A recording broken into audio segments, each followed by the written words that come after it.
Pat here from Rain Country. God is good all the time. So today I wanted to cut up a little bit of cherry. It's a real nice day.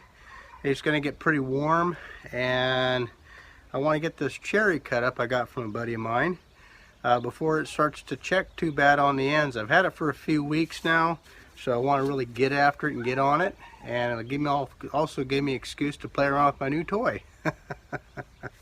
So I'll show you the cherry I got here. Big old pitch pocket from a Doug fir tree that I got here years ago. That's really good for starting fires with. I just have it on top of here to weight down this tarp to keep these from going out too fast. They still look pretty good. I think what my plan of attack will be is to cut these quarter saw them, and that way the end check won't be as so severe. That's the plan anyways, and I plan on making some rolling pins and maybe some cutting boards out of the lumber that I get out of these. This one here is starting to get punky on the inside, but I think there's some material on the outside for making rolling pins.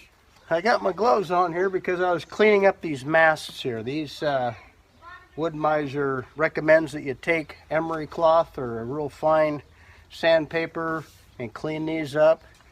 Like I say, this mill's been sitting for quite a while, so these kind of get a little bit rough, and you want these really smooth so the guide blocks will run up and down the mast here without binding.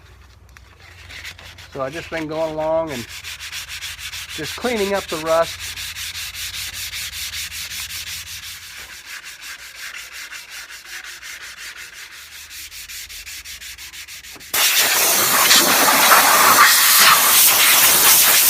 Okay, notice the difference between this one now. It's a lot smoother, and this is a lot rougher. These guides down here, they'll slide up along these edges, and it'll cause resistance. So we want to keep this clean. So the operator's manual and the maintenance manual call for cleaning these with a solvent every 50 hours. And they tell you not to use any grease because grease collects dirt and sawdust, because this thing produces a lot of sawdust as it's going along.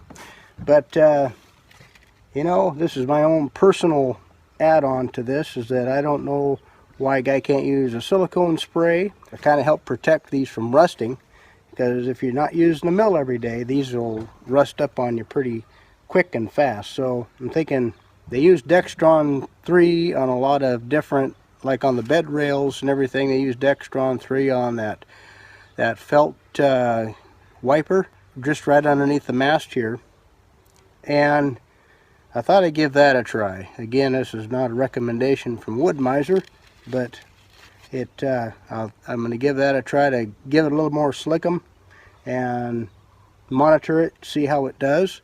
I can't imagine it hurting right off the get-go, but if it starts to collect a lot of sawdust and causes resistance, that's the whole idea, is you don't want it to cause resistance. And if you don't maintain it, then what you're going to have is this start to rust up on you.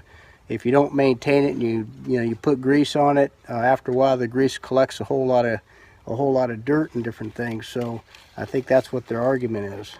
So when I sand this, just a little tip, I kind of use my thumb as a guide and my finger as a guide over here, keep them the same distance apart to try to keep from sanding the paint. So when I'm getting right up next to where that paint is, cupping my finger on the inside of the rail and then putting my thumb out here for pressure, to put pressure up against the part that I'm sanding, and that way it keeps reasonably straight that way, but it also helps to keep me from sanding down the paint.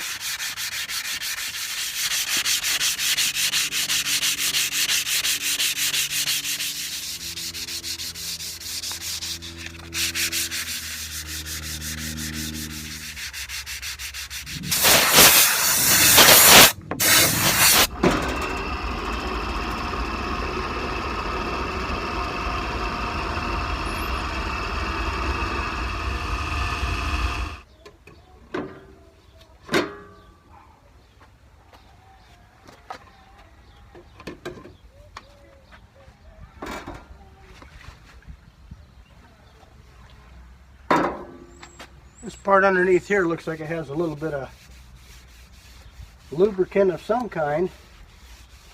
It's loading up the sandpaper a little bit, so I'll wipe this down with acetone. We'll give acetone a try. This is actually pretty smooth in here.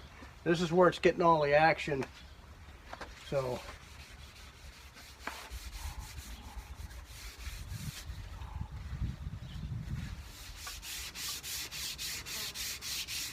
now I personally believe if you're going to leave this sitting for a long time, it would be a good idea to put something on here, something a little more substantial that would keep these things from rusting away.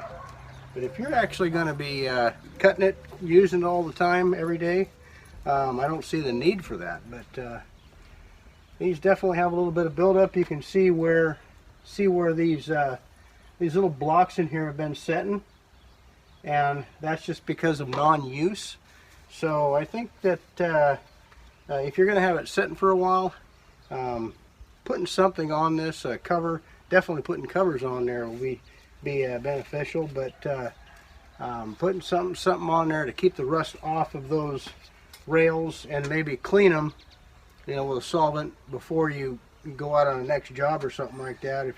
If you're making a living with them, it'd be a good idea. You know, I'm not going to run this every day either, so I want to keep those rails from decaying as much as I can. I'm thinking I'm going to go ahead and try a little bit of this transmission fluid. They recommend this transmission fluid on the rails of the track here, but I'm going to put a little bit of this on there just to hopefully rub that into the pores of the metal and keep it from decaying. Just a real thin coat. Yes, I know that no matter what you put on there for a lubricant, it's going to attract a little bit of sawdust, but I think if a guy keeps up on it, I think it will help him out, but I can't be too sure about that. I want to try it anyways to see if it does help. I know it's going to help me for warding off decay, but for binding, I'm not too sure. Around here we have a pretty wet environment, so anything that you can do to keep that rust from penetrating that metal is always a plus.